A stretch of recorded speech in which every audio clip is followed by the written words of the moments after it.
রাজ্যে একটু বৃষ্টি আনতে চাই, বৃষ্টির সাথে স্টোরে।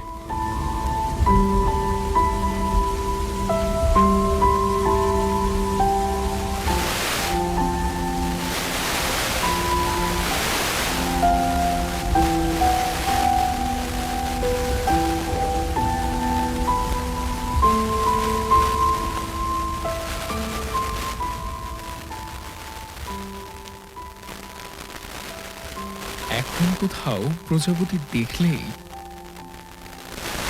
কথা মনে পড়ে। ছোটবেলায় আমায় প্রজাপতির গল্প শুনে রাতে ঘুম পেত না। তবে মাকে আমি কখনোই সুস্থ দেখিনি। প্রতিটা জয়েন্টে অসম্ভব ব্যথা এবং শ্বাসকষ্টের মাঝেও মা সবসময় হাসি মুখে থাকতেন। ব্যবসায় ব্যস্ত বাবার অভাবটা কখনোই টের পেতে দেন। প্রতিদিন একই গল্প বলতেন, কিন্তু আমার কাছে ভিন্ন ভিন্ন মনে হতো। আব্বু আম্মুর ৮ বছরের সাধনার ফসল ছিলাম আমি, তাই আদরের কোনোদিন অভাব হয়নি। প্লে গ্রুপে ভর্তি হওয়ার কিছুদিন পর মা ভীষণ অসুস্থ হয়ে পড়লেন। অনেক চিকিৎসার পরও মাত্র ৩৩ বছর বয়সে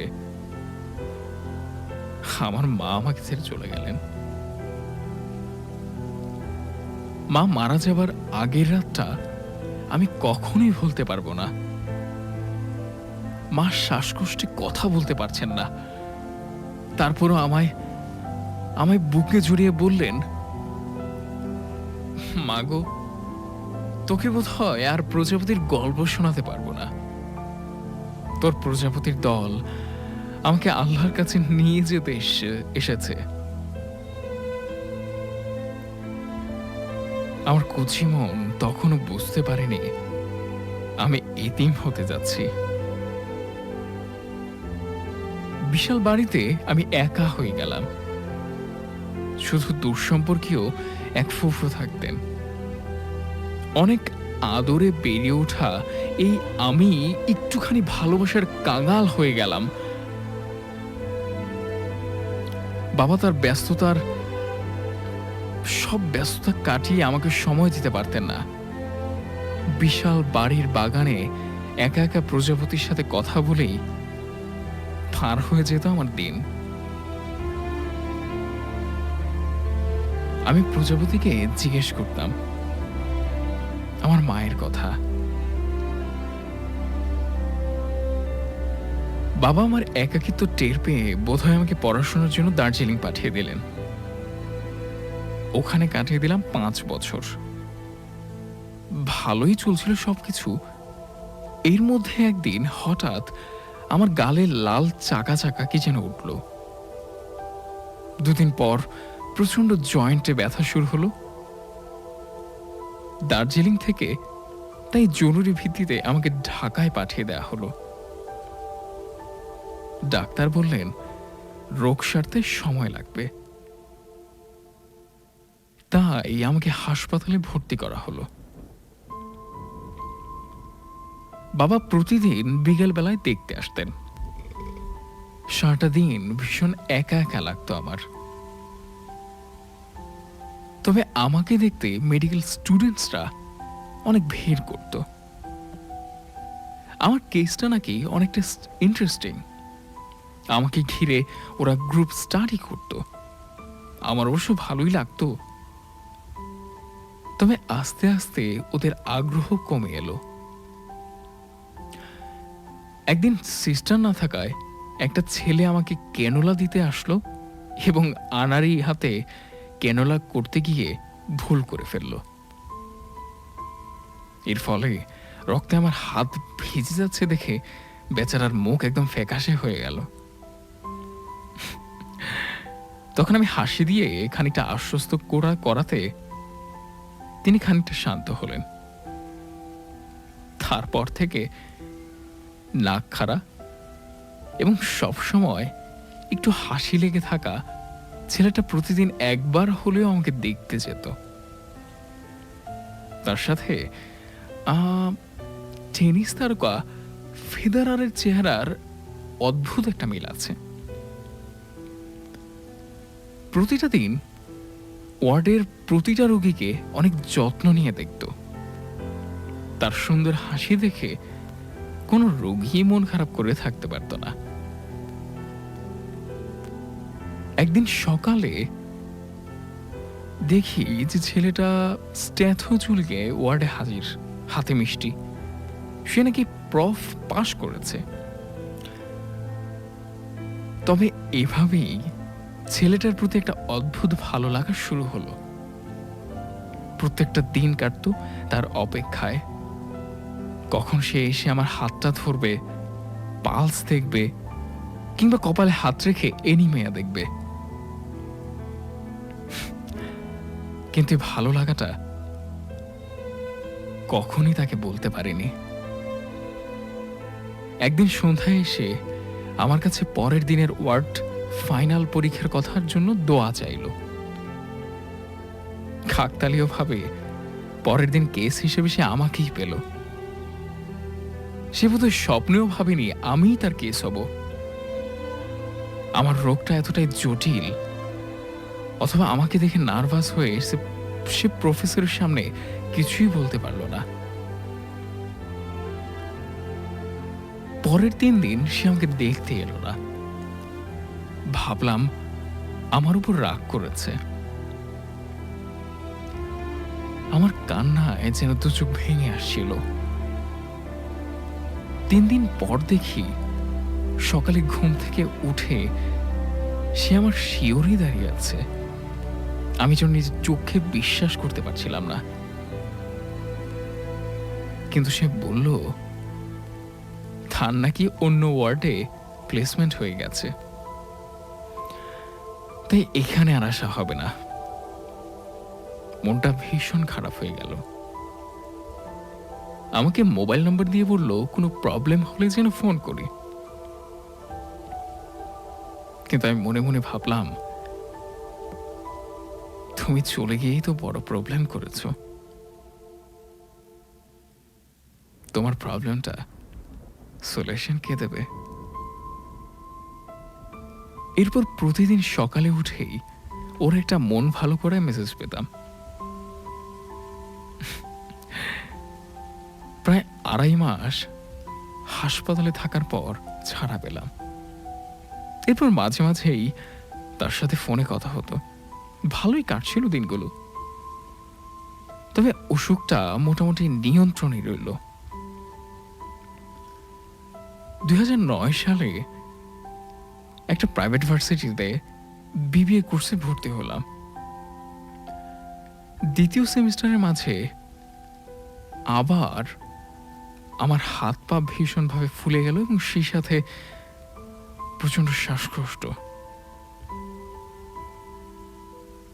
সেদিন জরুরি ভিত্তিতে অ্যাপোলো হসপিটালের আইসিইউ থেকে ভারতের ভেল্টের ক্রিশ্চিয়ান মেডিকেল কলেজ হসপিটালে আমাকে ভর্তি করা হয়।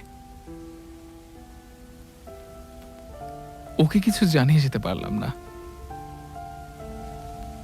7 দিন পর জানা গেল যে আমার SLE রোগ হয়েছে। আর এই রোগে আমার মাও মারা গিয়েছিলেন। সাধারণত এই রোগে 35 থেকে 40 বছরেই মৃত্যু হয়।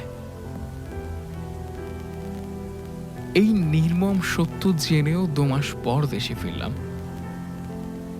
রোগীর স্বপ্নগুলো যেন আমার কাছে সাদা কালো হয়ে উঠল।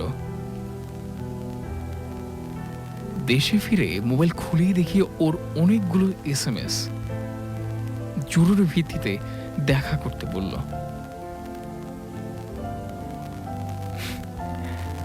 এই কদিনে ছেলেটার চোখ দেবে গেছে, কেমন যেন শুকিয়ে গেছে। ভেলোর যাবার আগে ভেবেছিলাম সুস্থ হয়ে দেশে ফিরেই ওকে প্রপোজ করব, কিন্তু নিয়তি বোধ হয় আমার ভাবনা বোঝে একটু মুচকি হেসেছিল। তাই হয়তো আমার বদলে ওই আমাকে প্রপোজ করলো ঠিক এমন সময়, যে সময় আমার আমার হ্যাঁ বলার কোনো অবস্থা ছিল না। বরং হ্যাঁ বললে তার সাথে প্রতারণা করা হবে। মনের মধ্যে অনেকগুলো কান্না, চোখের অশ্রুর বর্ষা আটকে রেখে মুখে বিরক্তি ফুটিয়ে ওকে বললাম যে আমি এঙ্গেজড।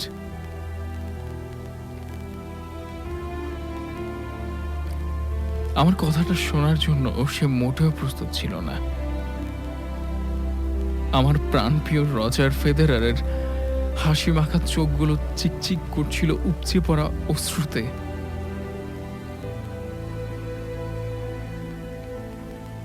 সেদিন বাসায় ফেরার জন্য গাড়িতে উঠে আমি হাউমাউ করে কান্নায় ভেঙে পড়েছিলাম। তারপর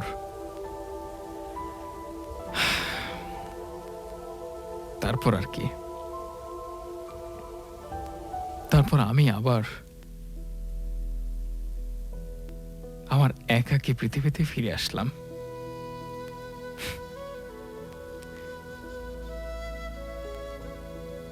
আমার পৃথিবী।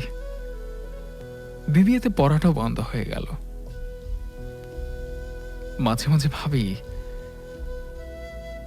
ওকে সত্যি কথাটা বলে দেব, কিন্তু পরক্ষণেই ভাবি এতে যে তার কষ্টটা বাড়বেই। আমি কিছুদিন পর এমনি মরে যাব, সেটা তো সহ্যই করতে পারবে না। তার চেয়ে জানুক যে আমি অন্যের, সেটাই বরঞ্চ ভালো, সেটাই ভালো।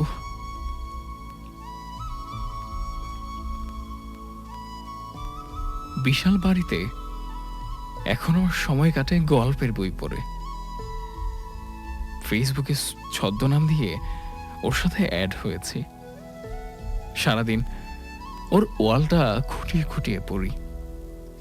ওর প্রতিটা স্টেটাসে আমাকে না পাওয়ার বেদনাটা ফুটে ওঠে। আমি অনেক ভাগ্যবতী যে এমন একটা মানুষের ভালোবাসা পেয়েছি। এরকম ভালোবাসা কজনই পায় বলেন?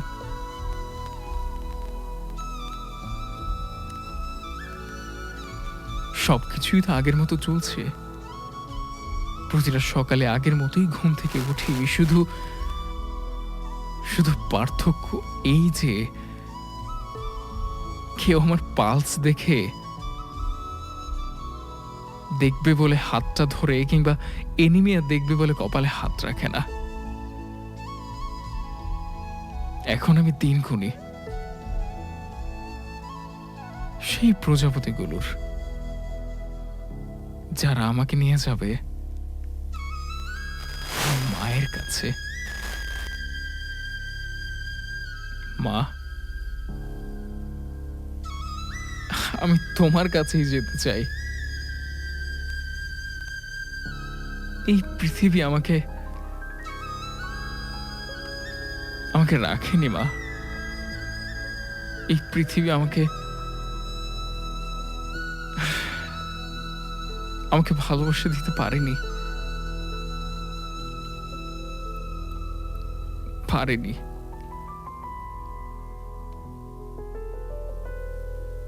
শুধু সময়গুলোই চলে গেছে।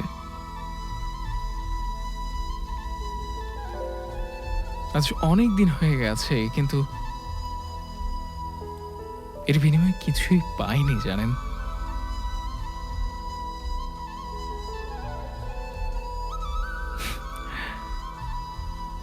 দিন গেল, এখন অপেক্ষাই শুধু প্রহর গোনার। থাকি, সময়গুলা একটু ভালোই কাটুক।